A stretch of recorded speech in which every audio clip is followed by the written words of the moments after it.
This is how M.A.C began. Everything started with an unused garage. The place was worn out and looked like something that should be torn down. Instead, I turned it into my first project, Blueberry Suite 1, a simple one-bedroom apartment. I handled the work myself and learned as I went. Right after that, I created Suite 2, a studio apartment. With more experience, the finishing improved and the spaces performed better.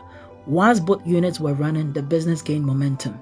From those 2 small rooms, the revenue grew, and what began in a garage developed into a real estate business, generating over 500,000 Ghana cedis a year, all built one project at a time. As the brand grew, one thing became clear to me: other property owners could benefit from this model.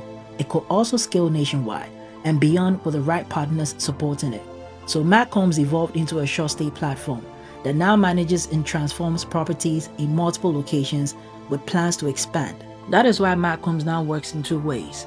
First, we help property owners turn their spaces into reliable income units through complete setup and management. Secondly, through the M.A.C Value Growth Program, people can be part of our expansion and share in the long-term results. If you have a property and want better returns, or you want to be part of our larger growth plans, you can partner with M.A.C. Visit our website or reach out to get started.